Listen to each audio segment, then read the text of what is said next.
Assalamualaikum warahmatullahi wabarakatuh. Perkenalkan, nama saya Zuriah Elfaramanida dengan NIM 111900713. Baiklah, sebelum mempresentasikan makalah yang telah kami buat, pertama-tama saya akan memperkenalkan anggota kelompok saya. Yang pertama, Nur Fitriani dengan NIM 1119046. Yang kedua, saya sendiri, Zuriah Elfaramanida dengan NIM 111900713. Yang ketiga, Muhammad Sidki Fikri dengan NIM 1119179. Terus yang keempat, Felipe Lumban Gaul dengan NIM 111900518. Yang kelima, Mahesa Putra Juan dengan NIM 111911714. Yang keenam, Geo Halomuan Simanjuntak dengan NIM 111900173. Terus yang ketujuh, Naftalia Puspita Adas dengan NIM 111906662. Baiklah, saya akan melanjutkan dengan mempresentasikan makalah dari kelompok 9 yang bertemakan analisa data berkala dengan metode moving average. Metode moving average merupakan komponen dari deret berkala transsekular yang merupakan perkembangan suatu kejadian, gejala, atau variabel yang mengikuti gerakan transsekular. Metode moving average biasanya digunakan oleh investor dan trader di seluruh dunia. Karena moving average mampu menghilangkan faktor subjektif dari setiap analisa. Moving average bisa naik dan turun. Di dalam materi moving average ini, mahasiswa diajarkan cara menghitung dengan rata-rata bergerak sederhana dan rata-rata bergerak tertimbang. Untuk melakukan perhitungan dengan metode moving average ini bisa dilakukan secara manual dengan rumus atau dengan menggunakan Microsoft Excel dan SPSS. 1.2 Rumusan masalah. Tujuan pembuatan makalah ini adalah mampu menganalisa data dari waktu ke waktu agar mahasiswa memahami data berkala dengan metode moving average, mampu mengajarkan soal-soal tentang metode moving average, dapat menguasai rata-rata bergerak dengan menggunakan Microsoft Excel dan SPSS, dan juga sebagai salah satu syarat untuk nilai ujian semester. Manfaat metode rata-rata bergerak ini adalah untuk menentukan tren dari suatu deret waktu. Dengan menggunakan metode rata-rata bergerak ini, deret berkala dari data asli berubah menjadi deret rata-rata bergerak yang lebih mulus. Metode ini digunakan untuk data yang perubahannya tidak cepat dan tidak mempunyai karakteristik musiman atau sesional. Metode rata-rata bergerak mengestimasi permintaan periode berikutnya sebagai rata-rata data permintaan aktual dan periode N sampai periode terakhir. Baiklah, selanjutnya akan dilanjutkan oleh rekan saya. Terima kasih. Assalamualaikum warahmatullahi wabarakatuh. Perkenalkan, nama saya Mahesa Putra Juan. Saya ingin mempresentasikan tentang metodologi. Adapun metode penelitian yang dilakukan yaitu menggunakan langkah-langkah sebagai berikut. Pertama, mencari literatur buku-buku yang berkaitan dengan tema tugas makalah ini yang digunakan untuk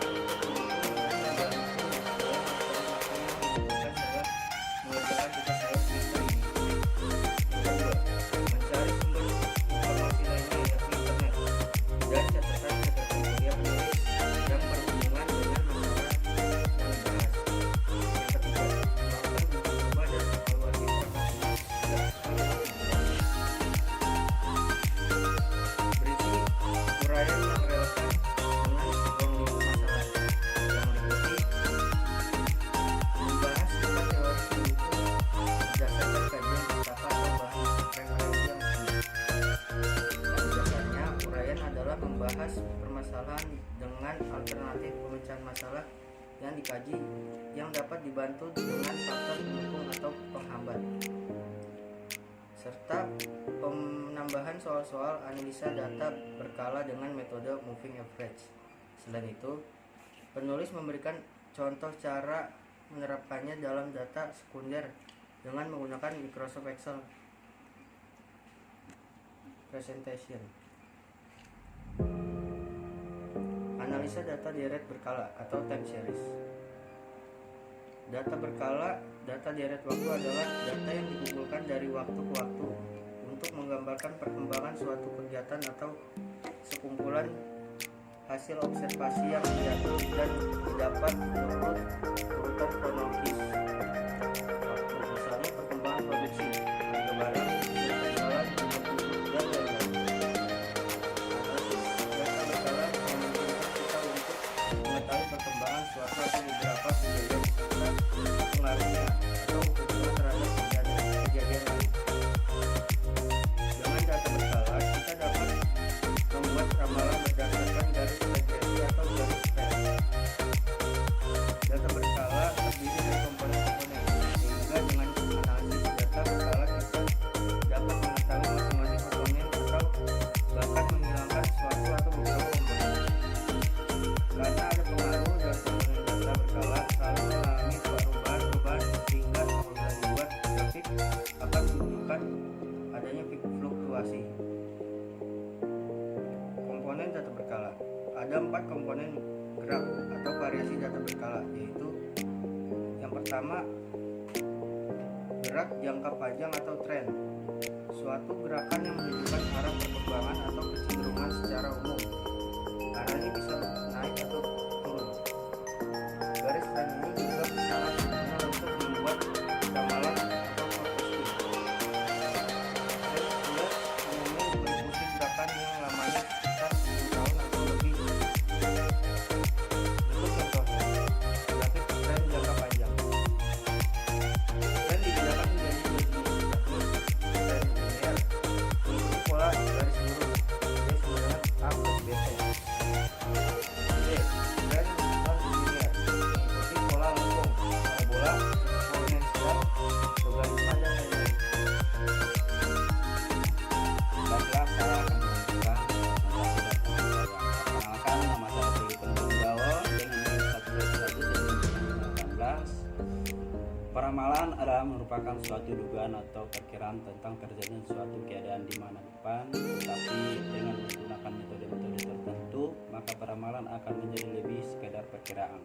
Peramalan dilakukan dengan memanfaatkan informasi terbaik yang ada pada masa itu untuk menimbang kegiatan di masa yang akan datang agar tujuan yang diinginkan dapat tercapai.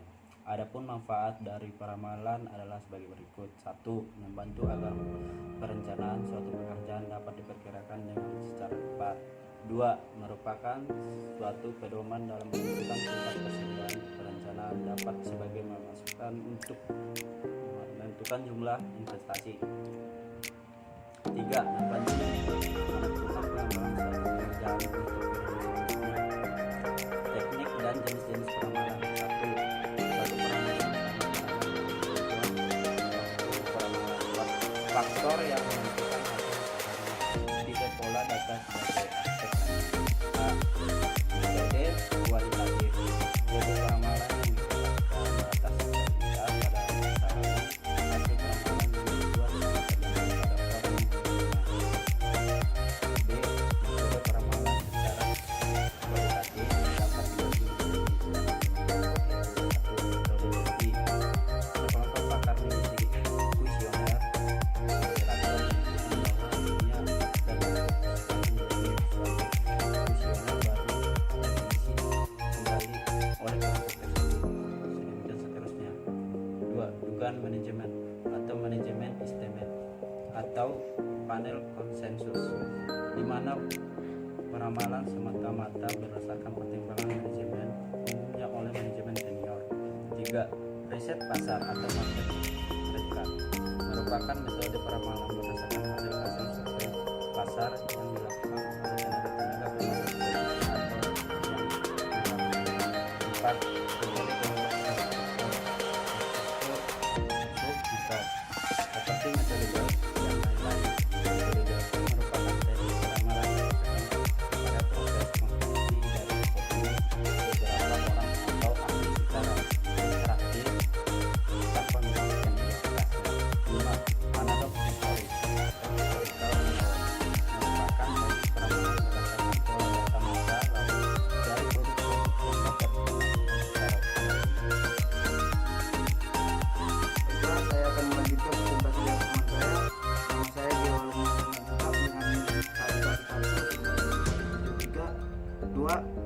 siklis.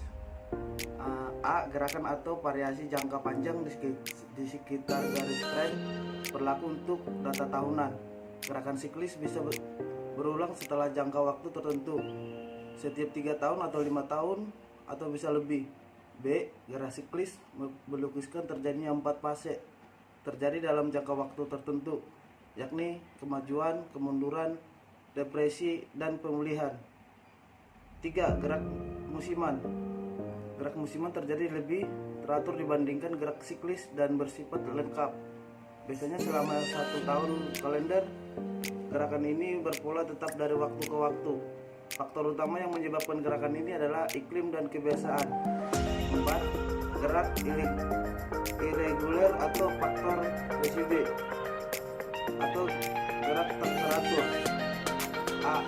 Gerakan ini bersifat sporadis atau teratur atau sulit dikuasai. B. Perang berencana alam. Mogok dan kekacauan adalah beberapa faktor yang terkenal yang bisa menyebabkan gerakan ini terjadi. C. Dengan adanya pengaruh tersebut, maka gerak irregular sulit untuk dilukiskan dalam satu model. Analisis trendliner. Persamaan trendliner adalah B sama dengan A tambah BT. Berikut ini adalah beberapa cara untuk menentukan persamaan trendliner. 1. Metode tangan bebas.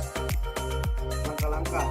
A. Bentuk sumbu datar plus dan sumbu tegak Y, di mana T mengatakan variabel waktu atau tahun, bulan, dan lain-lain, dan dia menyatakan variabel yang akan dianalisis atau nilai data berkalanya, dan dia menyatakan variabel yang akan dianalisis atau nilai data yang berkalanya. Buat diagram pencar di kodrat sama dengan T, PY. B. Tarik garis yang dapat mewakili atau paling tidak mendekati semua titik koordinat yang membentuk diagram pancar tersebut. C. Jika garis yang terbentuk bergerak di sekitar garis lurus, maka cukup alasan untuk menentukan bahwa tren yang terbentuk adalah trendliner. Sedangkan apabila garis yang terbentuk cenderung lengkung, maka tren yang terbentuk adalah trendliner. Assalamualaikum warahmatullahi wabarakatuh. Nama saya Muhammad Siddiq Akbar dengan NIM 1191179 dari kelompok 9 akan melanjutkan apa yang telah dijelaskan oleh teman saya sebelumnya. Metode kuantitatif adalah peramalan yang dapat didasarkan atas data yang dapat dikuantitatifkan pada masa yang lalu. Jenis yang pertama menggunakan ekstrapolasi, horizontal, musiman, dan kecenderungan atau tren. Metode peramal kuantitatif dapat dibagi ke dalam 2 bagian, yaitu 1. Ada analisa deret berkala atau time series, adalah suatu analisis yang berdasarkan hasil ramalan yang mempengaruhi. Tujuannya peramalan deret berkala adalah menentukan pola dalam deret data historis dan mengeksploitasikan pola dalam deret data historis dan mengeksploitasikan pola tersebut ke masa depan. 2. Metode kasual adalah suatu metode yang menggunakan pendekatan sebab akibat dan bertujuan untuk meramalkan keadaan di masa yang akan datang dengan menentukan dan mengukur beberapa variabel tidak bebas yang akan diramalkan. Tujuannya dari metode kausal adalah menemukan bentuk hubungan tersebut dan menggunakannya untuk meramalkan nilai mendatang dan variabel tidak bebas. Metode rata-rata bergerak atau moving average. Metode rata-rata bergerak banyak digunakan untuk menentukan tren dari suatu waktu dengan menggunakan metode rata-rata bergerak ini. Deret berkala dari data asli diubah menjadi deret rata-rata bergerak yang lebih mulus. Metode ini digunakan untuk data yang perubahannya tidak cepat dan tidak mempunyai karakteristik musiman atau seasonal.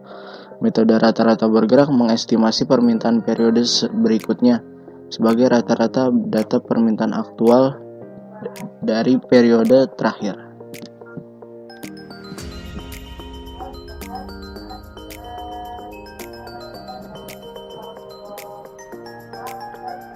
Terima kasih sebelumnya. Apabila ada kekurangannya mohon maaf.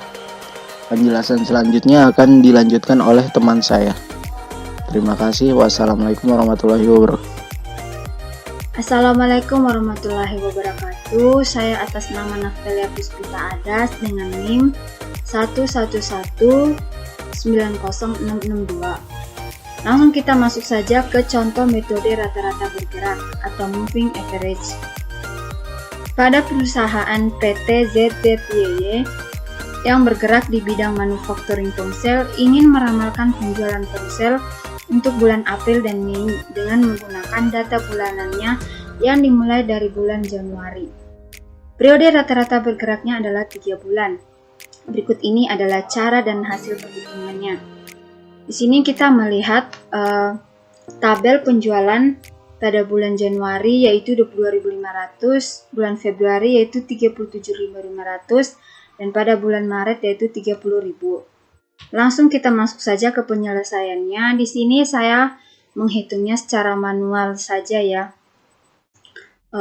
Kita lanjutkan. Perkiraan penjualan untuk bulan April adalah 22.500 ditambah 37.750 ditambah 30.000 dibagi 3. Dan hasilnya adalah 90.000 dibagi 3. Dan ini adalah hasilnya yaitu 30.000. Jadi perkiraan penjualan ponsel pada bulan April adalah 30.000 unit.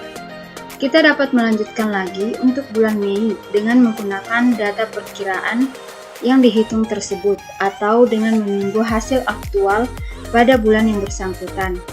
Misalnya, data aktual pada bulan April yang didapat adalah 35.000 unit, maka perhitungannya adalah sebagai berikut. Perhitungan rata-rata pada bulan Mei sama dengan 37.500 ditambah 30.000 ditambah 35.000 dibagi 3. Hasilnya yaitu 102.500 dibagi 3, dan kemudian itulah hasilnya yaitu 34.167. Dengan perhitungan tersebut didapat bahwa perkiraan penjualan ponsel untuk bulan Mei adalah sekitar 34.167 unit. Catatannya yaitu untuk perhitungan bulan Mei, penjualan pada bulan Januari dihilangkan dan digantikan dengan hasil penjualan pada bulan April. Hal ini karena perhitungannya yaitu moving average atau rata-rata bergerak kita adalah 3 bulanan. Di sini kita dapat melihat atau kita dapat membuat tabel peramalan penjualan dengan tabel seperti berikut. Kita dapat melihat tabelnya itu tabel penjualan pada bulan Januari yaitu 22.500, dan pada bulan Februari yaitu 37.500, pada bulan Maret yaitu 30.000, dan pada bulan April yaitu 35.000. Dan kita melihat tabel perkiraannya itu pada bulan Januari itu pada bulan April yaitu 30.000, dan pada bulan Mei yaitu 34.167. Assalamualaikum warahmatullahi wabarakatuh. Baiklah, saya akan melanjutkan presentasi. Perkenalkan, nama saya Zuria Faramanida dengan NIM 111900713. Rata-rata bergerak dalam statistika. Dalam statistika, rata-rata bergerak juga disebut bergulir data. Berarti bergulir rata atau menjalankan rata-rata adalah jenis filter yang merespon impuls yang terbatas, digunakan untuk menganalisis satu set point datum dengan menciptakan serangkaian rata-rata dari himpunan bagian yang berbeda dari kumpulan data lengkap. Deret berkala adalah data yang dikumpulkan dari waktu ke waktu untuk menggambarkan perkembangan suatu kegiatan. Contohnya perkembangan produksi, perkembangan harga, hasil penjualan, jumlah penduduk, jumlah kecelakaan, dan jumlah kejahatan dan sebagainya. Salah satu manfaat penting dalam rata-rata bergerak adalah mengurangi variasi dari data berkala aslinya. Dengan mengurangi variasi tersebut, maka rata-rata bergerak dapat menghilangkan fluktuasi yang tidak diinginkan. Sebuah rata-rata bergerak umumnya digunakan dengan time series data untuk kelancaran keluar fluktuasi jangka pendek dan jangka panjang menyoroti tren dan siklus. Ambang batas antara jangka pendek dan jangka panjang tergantung pada aplikasi dan parameter moving average akan ditetapkan sesuai. Sebagai contoh, sering digunakan dalam analisis teknis dari data keuangan seperti saham harga kembali atau volume perdagangan. Hal ini juga digunakan dalam bidang ekonomi untuk memeriksa produk domestik bruto, pekerjaan atau deret waktu lainnya. Makroekonomi secara sistematis rata-rata bergerak adalah makroekonomi secara sistematis. Rata-rata bergerak adalah jenis konvolusi.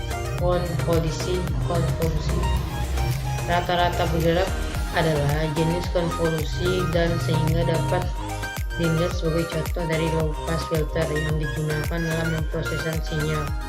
Ketika digunakan dengan non-data time series, sebuah filter moving average komponen frekuensi yang menunggangi tanpa sambungan khusus untuk waktu, meskipun biasanya beberapa jenis memesan dan simplistically dapat dianggap sebagai merapikan data. Komponen deret berkala. Ada 4 komponen deret berkala. 1. Tren sekuler, yaitu gerakan yang jangka panjang.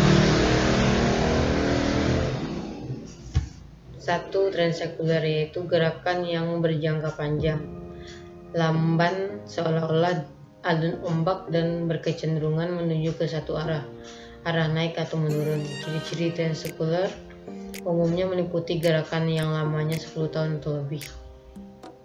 Tren ini digunakan dalam melakukan peramalan, forecasting. Metode yang biasanya dipakai antara lain adalah metode semi average dan metode least square. 2. Variasi musim, yaitu ayunan sekitar tren yang bersifat musiman serta kurang lebih teratur. 3. Variasi sikli, yaitu ayunan tren yang berjangka lebih panjang dan agak lebih tidak teratur. 4. Variasi random residu, yaitu gerakan yang tidak teratur sama sekali. Rata-rata bergerak sederhana. Rata-rata bergerak sederhana yang digunakan untuk meratakan deret berkala yang bergelombang atau metode rata-rata bergerak. Metode ini dibedakan atas dasar jumlah tahun yang digunakan untuk mencari rata-rata. Jika digunakan 3 tahun sebagai dasar pencarian rata-rata bergerak 3 tahun, prosedur menghitung rata-rata bergerak sederhana per 3 tahun adalah sebagai berikut. 1. Jumlahkan data selama 3 tahun berturut-turut, hasilnya diletakkan di tengah-tengah tahun tersebut. 2. Bagilah dengan banyaknya tahun tersebut untuk mencari nilai rata-ratanya.